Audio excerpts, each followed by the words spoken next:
Hi, welcome back to my channel the world of economics. आज मैं फिर से नए वीडियो क्लास लेकर आपके लिए हाजिर हो गया हूं। हमेशा की तरह हमने जो पिछले टॉपिक में पढ़ाया था आपको वेरियस टाइप्स ऑफ मनी के बारे में पढ़ाया था। उसके बाद हमने जो मनी के फंक्शंस है उसका भी डिस्कशन किया है। ठीक है, जो अर्लियर इससे पहले वाला क्लास था जो फंक्शंस ऑफ मनी था।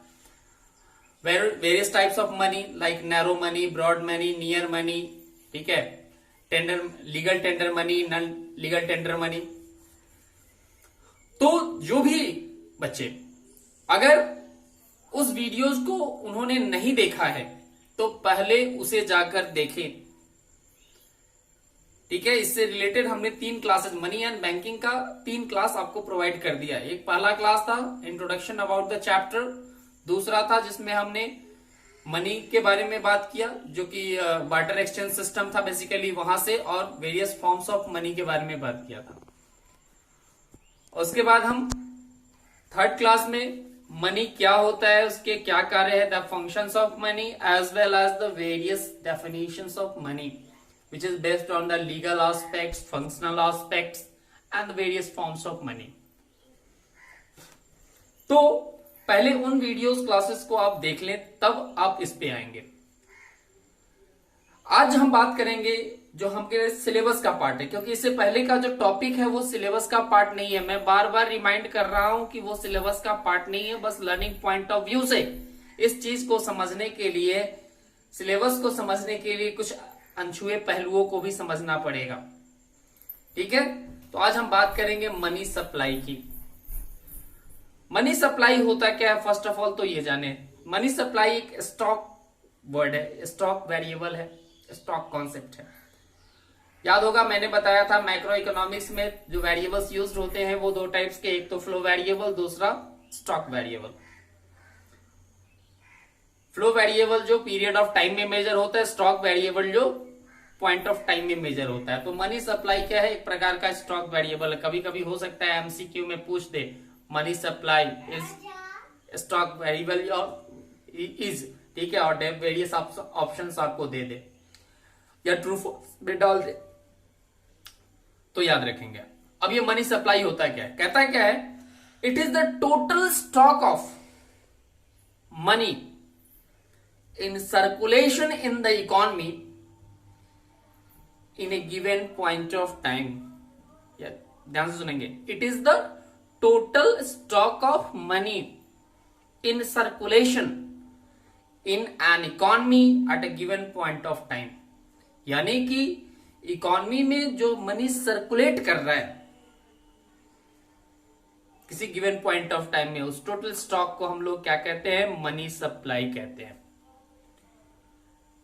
इट इंक्लूड्स 2 कंपोनेंट्स, यानी कि इस मनी सप्लाई को हम 2 कंपोनेंट्स के रूप में देख सकते हैं। पहला करेंसी हेल्ड बाय पब्लिक। अब इसमें प्राइवेट भी आ जाएंगे, इंस्टीट्यूशंस भी आ जाएंगे। Currency held by public, currency here means coins and paper money. Currency here mean coins and paper money. And the second component is the demand deposit, net demand deposits of the people with commercial banks। सवाल ये भी कभी कभी उठता है कि why demand deposits is taken as the component of money supply। It is because on the basis of demand deposits, banks creates credit। On the basis of demand deposits, bank creates credits, that is called bank money, that is called bank money। इसी कारण से demand deposits of the people with commercial bank, ध्यान रखेंगे net demand. ठीक है, मैं आपको clarify कर दूंगा कि नेट डिमांड और ग्रॉस डिमांड में क्या फर्क होता है। तो net demand deposits of the people with commercial banks, और दूसरा जो करेंसी है हम पहले ही डिस्कस कर चुके हैं। लेकिन ध्यान रखेंगे इट डज नॉट इंक्लूड 2 चीजें, एक तो करेंसी हेल्ड बाय गवर्नमेंट और दूसरा currency held bye banking system, यानी कि जो गवर्नमेंट के पास करेंसी है सो, या जो बैंकिंग सिस्टम के पास पैसा पड़ा हुआ है सो, ये नहीं आएगा। सवाल ये भी वाजिब बन सकता है, सर क्यों? अगर आप हमारे सामने होते तो जरूर पूछते सर क्यों, क्योंकि बच्चों का तो आदत होता है क्यूरियोसिटी, और जब तक बच्चों में क्यूरियोसिटी ना हो तब तक पढ़ाने का मन नहीं करता है। मुझे भी थोड़ा थोड़ा फील वैसा लग रहा है कि हम खुद में बाई डायरेक्शनल काम कर रहे हैं, मतलब मैं खुद बोल भी रहा हूं और खुद से क्वेश्चन अराइज भी कर रहा हूं आपके बिहाफ में। तो क्यों? क्योंकि जो गवर्नमेंट है और जो बैंकिंग सिस्टम है, these are the suppliers, these are the suppliers.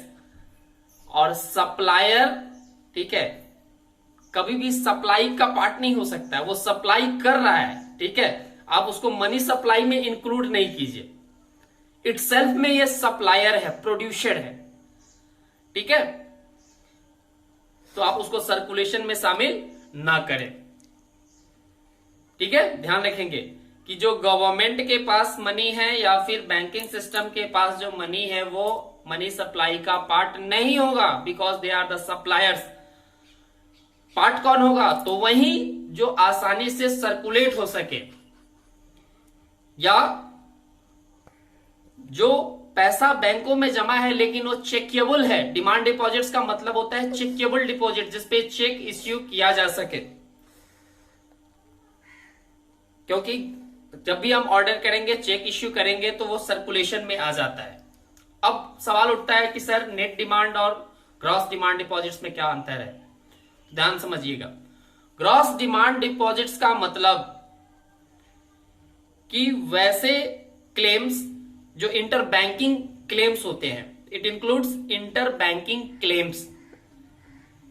Inter banking claims का मतलब वैसा क्लेम जो एक बैंक दूसरे के लिए करता है या दूसरे के ऊपर करता है, उसको जब ले लिया जाता है तो वो कहलाता है ग्रॉस डिमांड डिपॉजिट्स। और नेट डिमांड डिपॉजिट्स का मतलब जब उसमें से जो हमारा इंटर बैंकिंग क्लेम होता है उसको एक्सक्लूड कर देते हैं तो वो हो जाता है नेट डिमांड डिपॉजिट्स। और हमेशा डिमांड डिपॉजिट्स जो पीपुल जिसको हेल्ड करता है या जिसपे चेकेबल कर सकता है वो नेट डिमांड ही होता है, ग्रॉस डिमांड नहीं होता है। तो यह समझेंगे। कुछ और आज हमारे दिमाग में ये बात आई है मनी के बारे में, उस पर कुछ और पॉइंट दे देते हैं, फिर हम इसके आगे भाग बढ़ेंगे। एक है बैंक मनी और दूसरा होता है हाई पावर्ड मनी। मैं ये कोशिश कर रहा हूं कि आप कोई भी टर्म पढ़े तो आपको ये छूटा हुआ महसूस नहीं कि सर ये तो पढ़ा ही नहीं है, तो ये भी समझ लें। हाई पावर्ड का मतलब, हाई पावर्ड मनी किसे कहते हैं? High powered money, it is the sum total of money, ध्यान से, it is the sum total of money जिसमें आ जाता है आपका currency held by the people,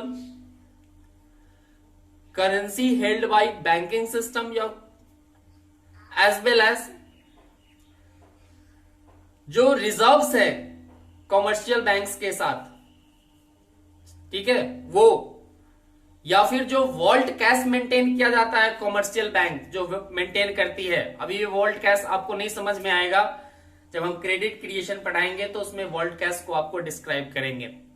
समझिए एक प्रकार का यह भी एक रिजर्व होता है, ठीक है, जो बैंक ऑपरेशनल व्यू के लिए रखती है। तो ये जो वॉल्ट कैश रिजर्व है या जो और रिजर्व्स हैं, ठीक है, इन सारे रिजर्व्स को मिलाकर वह क्या कहलाता है आपका हाई पावर्ड मनी। अब जो बैंक मनी है, बैंक मनी का मतलब क्या हुआ? जो डिमांड डिपॉजिट्स है या फिर जो करेंसी है वह क्या कहलाता है आपका बैंक मनी। बैंक मनी का मतलब जिसपे बैंक क्रेडिट क्रिएट करती है, वैसे डिपॉजिट्स को, वैसे डिमांड डिपॉजिट्स को हम लोग बैंक मनी कहते हैं। क्लियर? तो ये जो अभी हम जितना मैंने आपको टर्म पढ़ाया ये सब सिलेबस के पार्ट है। कुछ और चीजें मैं आपको बता देता हूं। जो हमने जो मनी सप्लाई के दो कंपोनेंट क्लियर किए, करेंसी जिसमें हमने दो डिस्कस किया, एक तो क्वाइंस, दूसरा पेपर नोट्स, या पेपर मनी। भारत में जितने भी सिक्के होते हैं, ठीक है, उसका इश्यूअर गवर्नमेंट है, सेंट्रल गवर्नमेंट। और जितने भी पेपर करेंसीज हैं, वो उसका जो इश्यूअर है वो रिजर्व बैंक ऑफ इंडिया है, एक्सक्लूडिंग 1 रुपी नोट, 1 रुपए के नोट को छोड़ के। 1 रुपए का नोट जो है वो भारत सरकार का, इन इंडिया के केस में हम बात कर रहे हैं, भारत सरकार का जो वित्त विभाग होता है उसके द्वारा जारी किया जाता है, और उस पे जो साइन होता है वो, ठीक है, फिनांस सेक्रेटरी का होता है, ध्यान रखेंगे। बाकी सारे पेपर नोट्स कौन इश्यू करता है? रिजर्व बैंक ऑफ इंडिया, यानी कि सेंट्रल बैंक ऑफ इंडिया। और उस पे साइन किसका होता है? गवर्नर का होता है। जबकि 1 रुपी नोट कौन जारी करता है? भारत सरकार का वित्त विभाग, और उस पे साइन होता है फाइनेंस सेक्रेटरी का, ठीक है, ध्यान रखेंगे। तो ये कुछ जानी मानी बातें थी। अब चलिए हम बात करते हैं मेजर्स ऑफ मनी सप्लाई। जो भारत में, इंडिया के में बेसिकली आरबीआई के द्वारा 4 मेजर्स ऑफ मनी सप्लाई दिए गए हैं। ये रिकमेंडेशन मेड किया गया था आरबीआई की 2nd वर्किंग कमेटी के द्वारा, और उसके हिसाब से यहां पर जो मेजर्स ऑफ मनी सप्लाई 4 दिए गए हैं, जिसको हम लोग 4 मनी कहते हैं, M1 money, M2 money, M3 money and M4 money. M1, M2, M3 and M4, these are the 4 measures of money supply. और ये जो M1, M2 जो आप सुन रहे हैं, ये 1, 2, ठीक है, M1 में क्या आएगा, M2 में आएगा, तो these are defined on the basis of their liquidity. Liquidity का मतलब होता है कन्वर्टिबिलिटी इनटू कैश, ठीक है, उसकी किसी भी एसेट्स की जो लिक्विडिटी होती है कि कितना आसानी से वो कैश में कन्वर्ट होता है, उसी को उसकी लिक्विडिटी कहते हैं, तरलता, ठीक है। हमारे सिलेबस में सिर्फ M1 मनी है, M2, M3, M4 नहीं है, लेकिन फिर भी मैं आपको बता रहा हूं आपकी जानकारी के लिए। M1 जो मनी होता है वो मोस्ट लिक्विड होता है। M1 मनी मोस्ट लिक्विड होता है, और इट इंक्लूड्स, बेसिकली मैं आपको एक डायग्राम के द्वारा बता रहा हूं, मैंने कुछ इसके लिए नोट्स बना रखा है, उसको मैं आपको दिखाता हूं। चलिए ध्यान से देखेंगे। जो हमारा M1 मनी है उसमें आप देखेंगे गौर से कि M1 में currency plus demand deposits plus other deposits, ध्यान से देखेंगे। M1 में currency plus demand deposits plus other deposits. अब C that is currency held by public, जो ऑलरेडी मैंने बताया, coins and paper notes. Demand deposits का मतलब नेट डिमांड डिपॉजिट्स, जो लोगों का है, किसके साथ? कॉमर्शियल बैंक्स के साथ। वो चेकेबल होता है, जब चाहे तब उसको आप डिमांड कर सकते हैं। और अदर डिपॉजिट्स का मतलब है बहुत सारी फाइनेंशियल इंस्टीट्यूशंस हैं, चाहे वो विद इन द कंट्री है या आउटसाइड द कंट्री, जिसको हम लोग क्वेसी गवर्नमेंट भी बोलते हैं, उसके डिपॉजिट्स है। डिमांड डिपॉजिट्स किसके साथ? आरबीआई के साथ। यानी कि भारत में काम करने के लिए उन्होंने आरबीआई के साथ सम डिमांड डिपॉजिट्स रखा है, चाहे उसमें फॉरेन गवर्नमेंट का हो, चाहे फॉरेन इंस्टीट्यूशंस का हो, फॉरेन बैंक्स का हो, आईएमएफ का हो, इन सारी चीजों का। तो ये जो पैसा है उसका ये सारा अदर डिपॉजिट्स में आता है। तो ये टोटल क्या है? M1 मनी कहलाता है, currency plus DD plus OD. ये मोस्ट लिक्विड है, यानी कि ऑलमोस्ट ये लिक्विड के फॉर्म में ही, कैश के फॉर्म में ही है। व्हेनेवर आप रिक्वायर्ड है आप इसको कैश के फॉर्म में यूज कर सकते हैं। अब जो हमारा नेक्स्ट मनी है वो M2, ध्यान से देखेंगे। M2 में क्या है कि M1 plus saving deposits with post office saving banks. अब देखिए, पोस्ट ऑफिस में भी हम अपना सेविंग अकाउंट्स खुलवाते हैं और वहां पर पैसे जमा करते थे। तो जो सेविंग डिपॉजिट्स है उसमें सर्टेन कंडीशंस हुआ करते थे। कैश, आप कैश तो कन्वर्ट कर सकते हैं लेकिन सर्टेन कंडीशंस के साथ। तो ये हमारा कौन सा मनी हो गया? M2 मनी हो गया, ठीक है, जो सेविंग डिपॉजिट्स उसमें शामिल हो गया, यानी कि currency plus DD plus OD plus saving deposits. अब M3 में क्या आएगा? तो जो M1 में आ चुका है वो सब, और प्लस नेट टर्म डिपॉजिट्स या time deposit with commercial bank. अब देखिए, जो कमर्शियल बैंक है वो 2 तरह के डिपॉजिट्स एक्सेप्ट करती है, एक तो डिमांड डिपॉजिट्स और दूसरा term deposits. Demand deposits checkable होता है, व्हेनेवर आप डिमांड करोगे, चेक इश्यू करोगे, वो आपको दे देगा। लेकिन जो टर्म डिपॉजिट्स है या टाइम डिपॉजिट्स है वो एक सर्टेन मैच्योरिटी के बाद ही आपको मिलेगा। इसके बारे में हम बैंकिंग में डिस्कस करेंगे। तो ये है हमारा M3 मनी। तो देखिए जैसे M1 हमारा था मोस्ट लिक्विड, उसके बाद M2 उससे कम लिक्विड, M3 उससे कम, और M4 सबसे कम लिक्विड फॉर्म में है। यानी कि M1 में क्या आ जाता है, M4 में क्या आ जाता है, तो M3 यानी कि टोटल ये वाला, और सॉरी यहां पर हमारा ठीक है, M3 equals to M1 plus, अब M4, तो M4 में क्या आएगा, M3 plus total deposits with post offices.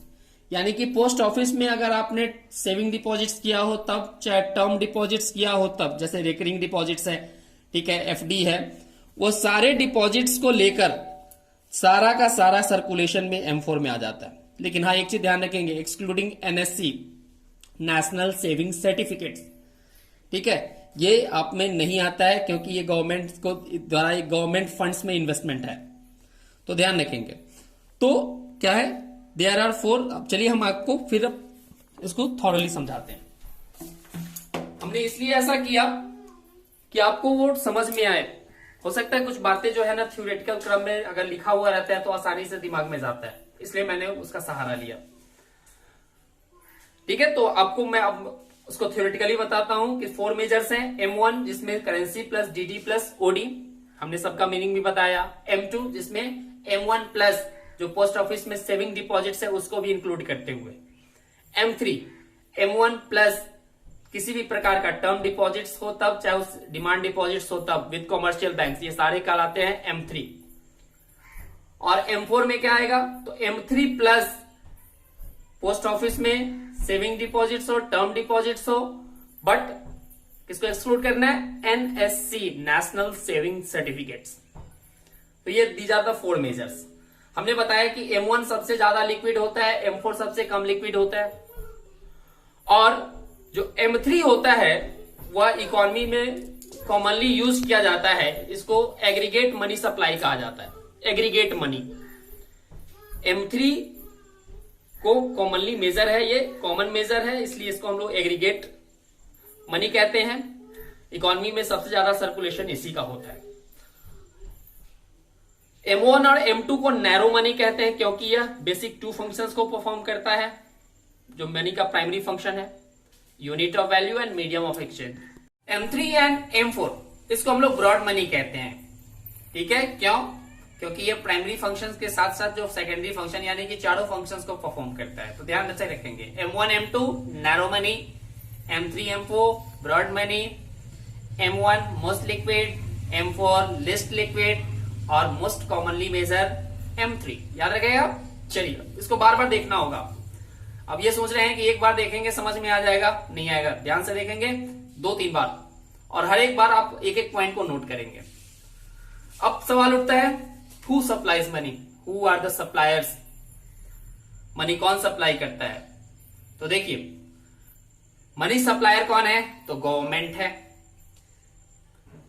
Reserve bank है, यानी कि in case of India Reserve Bank of India जिसको सेंट्रल बैंक कहते हैं, और थर्ड वन कॉमर्शियल बैंक्स। मनी सप्लायर कौन कौन आ गया, government, central bank in India RBI, और third one commercial banks. These are the suppliers of money.